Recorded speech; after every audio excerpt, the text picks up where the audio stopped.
You probably think you know how World War II began. September 1st, 1939. German tanks roll into Poland. Britain and France declare war. But what you don't know is what it felt like to be there when the world held its breath, then shattered. What you don't know is that just 3 weeks before the invasion, Hitler signed a secret deal with his supposed greatest enemy that would doom Poland before the first shot was fired. According to military records and eyewitness accounts from the Imperial War Museum, the story of how the world's most devastating war began isn't just about politics and strategy. It's about a 12-year-old Polish girl named Eva Nowak hiding under her school desk as the earth shook like an angry giant.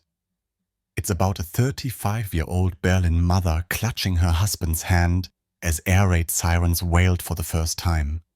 It's about soldiers on both sides who had no idea they were about to unleash 6 years of hell.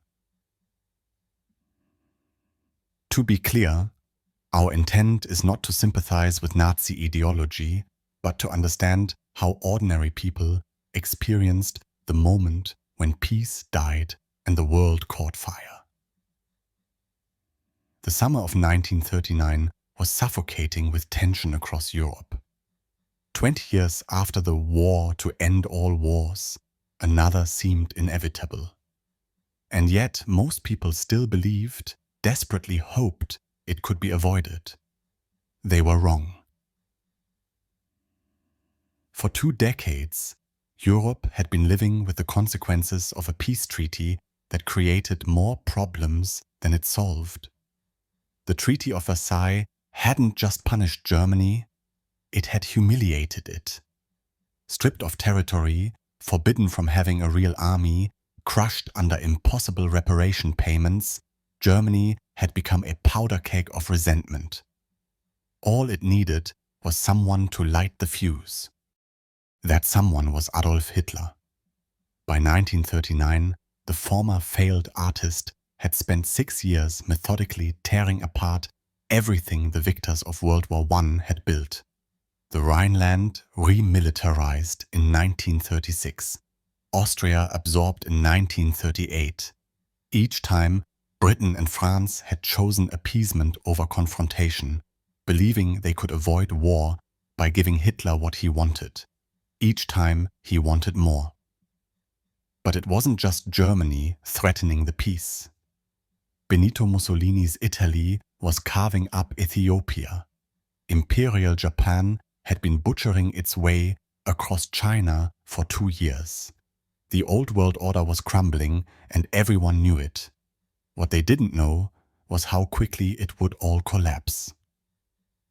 Then came August 23rd, 1939, the day that shocked the world. In Moscow, Nazi Foreign Minister Joachim von Ribbentrop shook hands with Soviet Foreign Minister Vyacheslav Molotov. The Molotov-Ribbentrop Pact wasn't just a non-aggression treaty between sworn enemies, it was a death warrant for Poland. Hidden within its secret protocols was an agreement to carve up Eastern Europe like a Christmas turkey. Hitler had neutralized his greatest threat and cleared the path for war. Stalin, the communist dictator, had made a deal with Hitler, the fascist dictator. Ideology meant nothing when power was at stake. Poland, guaranteed protection by Britain and France, was about to be stabbed in the back by both its Western allies' appeasement and its Eastern neighbors' betrayal. In Berlin, people whispered in cafes and beer halls. Anna Müller, a 35-year-old mother, later wrote, "Rumors spread fast. Some said it was war by nightfall, yet we tried to keep normal. Children played unaware. Then came the air raid sirens and the distant roar of engines. I clutched my husband's hand, heart pounding." In Warsaw, 23-year-old Private Jan Kowalski was cleaning his rifle in a barracks that felt more like a museum. The Polish army was brave, disciplined, even eager to fight. What they lacked was time, modern equipment, and any realistic hope against what was coming. In London, Winston Churchill paced the halls of Parliament like a caged tiger.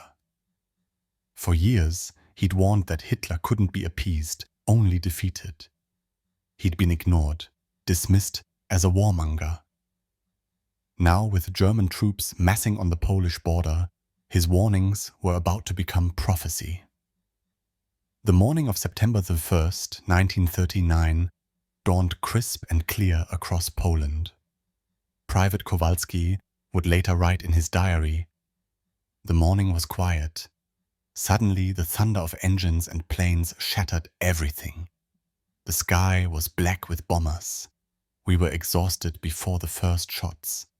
I remember the smell of smoke, fear clinging to every breath." At 4:45 a.m., German battleship Schleswig-Holstein opened fire on the Polish garrison at Westerplatte. Minutes later, 1.5 million German troops crashed across the Polish border from 3 directions. This wasn't the static trench warfare of World War I. This was something entirely new. Blitzkrieg, lightning war, lightning. Panzer tanks raced across Polish fields while Stuka dive bombers screamed overhead. The sound of their sirens, a deliberate psychological weapon, mixed with the crash of artillery and the screams of horses. Yes, horses. The Polish army, one of Europe's most courageous, was fighting the world's most modern war with cavalry charges against machine guns. Wehrmacht Gefreiter. Otto Schmidt, advancing with a panzer unit, later reported, "We raced into Poland, surprise and speed our weapons.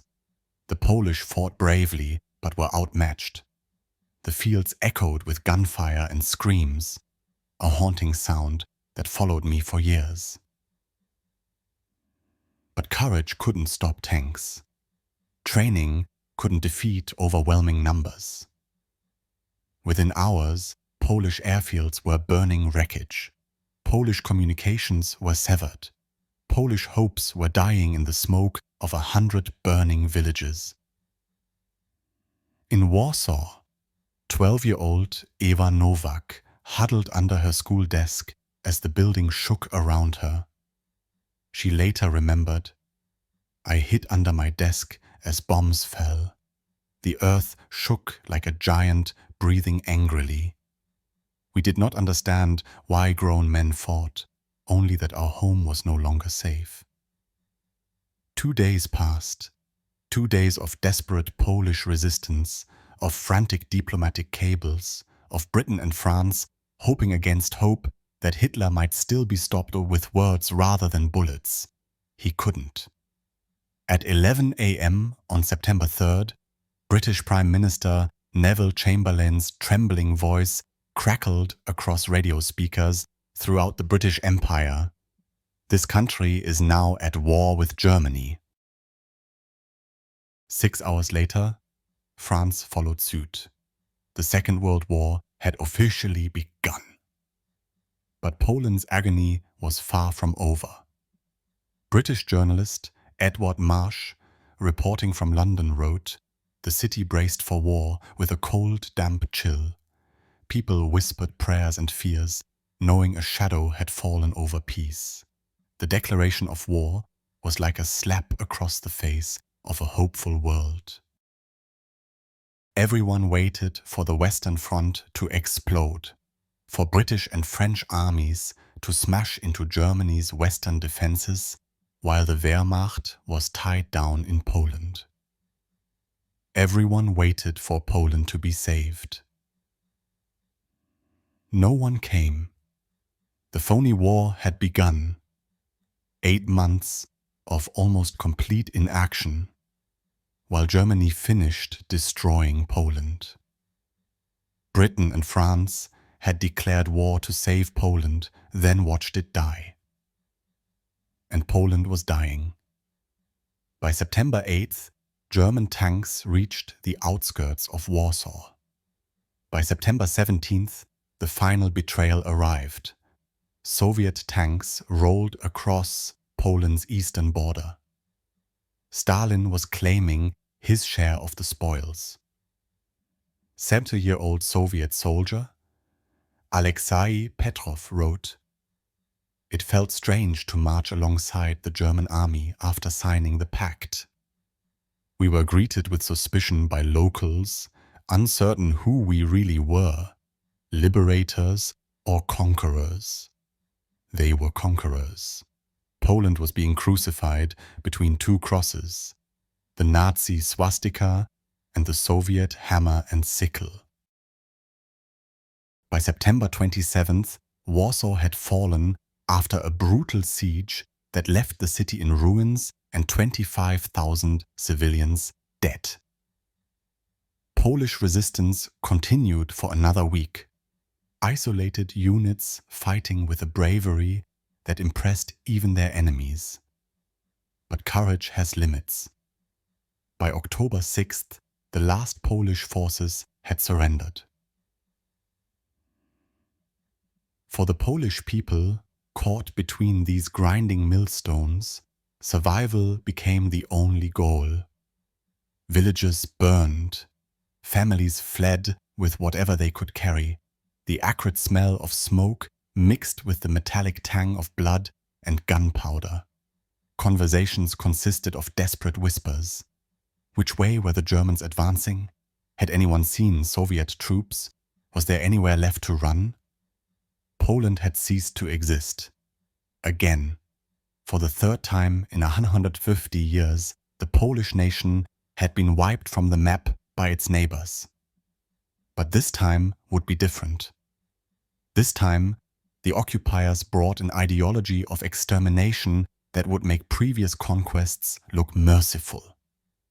Here's what's haunting about the outbreak of World War II. It was both inevitable and preventable. Inevitable because the Treaty of Versailles had created conditions that made another war almost certain. Preventable because every step toward war offered opportunities to choose differently.